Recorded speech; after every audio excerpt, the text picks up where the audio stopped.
No, welcome, ladies and gentlemen. In my show, this is Tubanjum Hashmi. Yes, as for our pool, we are again with some surprise. और आज का surprise है come back. We are going to reveal the reality of our guest. Yes, ladies and gentlemen, we have a very young and talented lad with us. He is hardly 24 years old, but he has attained a peak in his life, definitely. जी हाँ, हम बात कर रहे हैं जुनेद हफीज की, जिन्होंने Jackson state of university से American literature और थिएटर में पूरे पाकिस्तान से फुल ब्राइट स्कॉलरशिप न सिर्फ जीता बल्कि वहां पर जाकर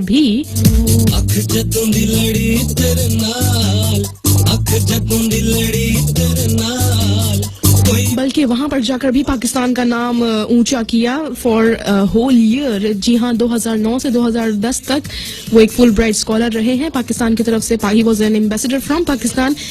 इसके अलावा ये कि जिसे कहते हैं ना कि वो जिसे कहते हैं कि पाँव जो है वो पहले से ही नजर आने लग जाते हैं। जो अगर टैलेंट होता है, और टैलेंट तो एक मुश्क और खुशबू जो है, और टैलेंट जो है वो आप छुपाए नहीं छुप सकता, वो तो हर किसी को नजर आ जाता है। और इसी तरह इन्होंने अपना जो सफर है वो एफएससी से ही स्टार्ट कर दिया था। He got a gold medal from FSc.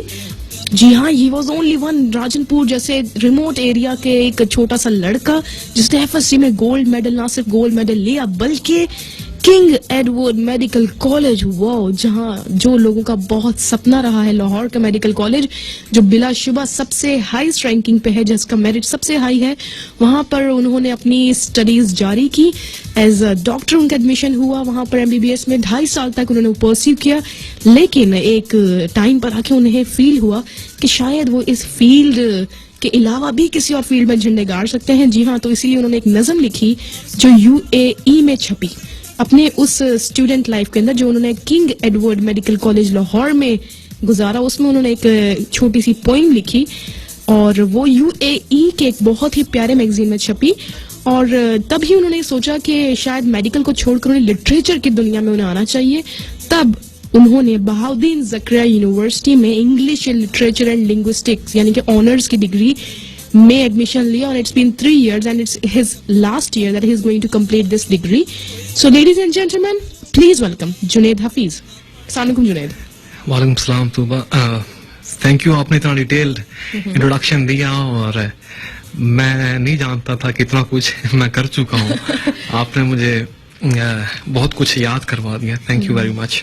You welcome sir. In fact मैं तो यही कहना चाहूंगी कि जिसे कहते हैं कि आपको तो किसी इंट्रोडक्शन की जरूरत नहीं होनी चाहिए, लेकिन क्योंकि आपको जो है वो हमारी इस वक्त जो हमारे लिसनर्स हैं वो कहाँ खानेवाल और मेलसी और बहुत सारे एरिया में आपको सुना जा रहा है, तो इसलिए हमने आपकी तमाम डिटेल्स बताई हैं। सो जुनेद, कैसा है जी आपका एक्सपीरियंस? सबसे पहले हम आपसे ये सवाल करते हैं कि आपको कैसा फील हो रहा है इस वक्त स्टूडियोज में बैठकर? इस वक्त मुझे बड़ा अच्छा लग रहा है कि रेडियो की दुनिया बहुत अलग है। अगरचे मैं थिएटर पे परफॉर्म करता रहा हूँ, थिएटर लिखता रहा हूँ, लेकिन ये दुनिया बड़ी अजीब है कि सिर्फ आवाज के जरिए ही आप लोगों के शायद दिल और दिमाग और पता नहीं कहाँ तक पहुंच सकते हैं। तो ये जिसे एनिग्मा कहते हैं, तो वो मेरा ख्याल है कि सिर्फ रेडियो के थ्रू ही क्रिएट हो सकता है कि आप विजुअल साउंड्स के जरिए विजुअल्स क्रिएट करते हैं।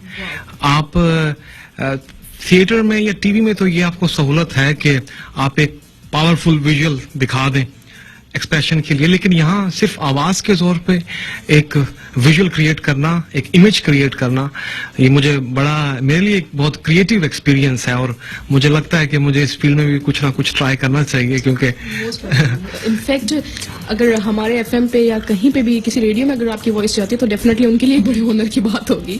सो जुनेद, थिएटर के हवाले से आपने बात की, तो आप हमें अपने उस एक्सपीरियंस के बारे में बताएं कि आपने माशाल्लाह किंग एडवर्ड मेडिकल कॉलेज में आपका मेरिट पे नाम आया, आप 2.5 साल आपने वहां पढ़ा, तो क्या सोच थी कि आप लिटरेचर की तरफ आए? ये एक बड़ा, जैसे कहते हैं, टर्निंग पॉइंट्स आते हैं। एक ब्रिटिश लाइब्रेरी के लाइब्रेरियन ने कहा था, खैर वो मैं उसे अपने आप से जोड़ता हूँ, मुझे अच्छा लगता है जोड़ना, कि जो लोग ऑटोबायोग्राफी लिखते हैं और वो ज़ाहिर किसी मकाम पे पहुंचते हैं, उनकी जिंदगी बड़े जोक्स से गुजरती है। आम लोगों को पढ़ के लगता है कि वो ये बड़े अजीब लोग हैं, कभी गिर रहे हैं, कभी खड़े हो रहे हैं। तो किंग एडवर्ड में रह के मुझे लग रहा था कि मेरी जिंदगी बिल्कुल स्ट्रेट लीनियर जा रही है, मैं पीक से पीक को छूता हुआ जा रहा हूं। तो मुझे लग रहा था कि ये कोई एक क्रिएटिव जिंदगी नहीं होगी। हो सकता है कि मैं एक बहुत अच्छा डॉक्टर बन के इस जिंदगी, इस जहां से गुजर जाऊं और कुछ ना कर पाऊं। तो इस लीनियर स्टाइल को तोड़ने के लिए मेरे अंदर ये एक अर्ज पैदा हुई कि क्यों ना कुछ ऐसा किया जाए कि जिसकी वाकई हमारी सोसाइटी में जरूरत है और जिस पे पहले इतना काम नहीं किया गया। तो इसी दौरान मुझे क्यूबिकल कमरा मिला, अकेला कमरा, और वहाँ मेरे पास एक पीसी था। मैं कुछ राइटर्स पढ़ना लगा और उन्हीं की इन्फ्लुएंस में कुछ नज़में लिखी और एक आध भेज भी दी बाहर, वो छप भी गई।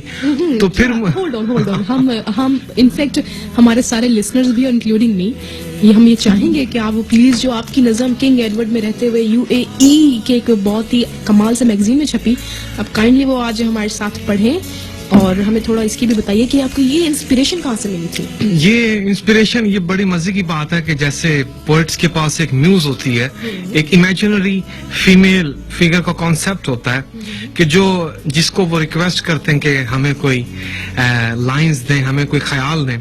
तो ये उन दिनों की बात है जब आतिश जवान था, और ये आज से this poem is like 6 years old. It's my first baby, if I want to say it. Sure. And it's a very romantic poem, and I don't know, I used to be that much romantic. Wow. But We would love to hear it. the poem is called To You. It sounds like, hey you, yes you, I'm talking to you.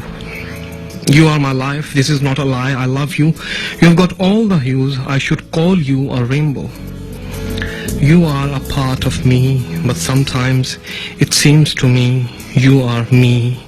You are the sky, I'm the sea. You see in me your reflection. We both look for perfection. When I see you, I feel fairies smiling at me, angels sprinkling dewdrops, the sun, the moon and the stars, the larks, the waters and flowers, this whole universe dedicated to me. You are a blessing for me, the greatest blessing. I witness God since He bestows me with blessings. I wish to kiss your eyes, kiss them thousands of times, but only when they are closed, so that you may not see how much I love you. How can I tell since I am ill? I am not able to spell my will. I can't yell, but still I say I love you. I have not shown my feelings, and it is not always necessary to show what is happening inside. Sometimes the horse runs without a rider. Expressions may be weak, through them you may not seek how much I love you. That's why I have not made a knot out of a tie. My heart says you are indispensable for my existence, for my survival. It's impossible to describe you, your charm, and my love for you. I have given enough bribe to my mind, but perhaps it knows its limits. How much I love you, perhaps even I don't know, but I think it's enough for the two of us. So why don't you leave you, I leave I, and become only we.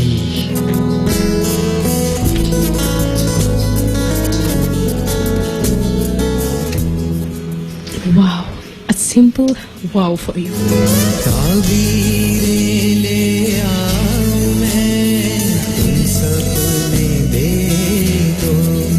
In fact, I could feel the vibes of your voice.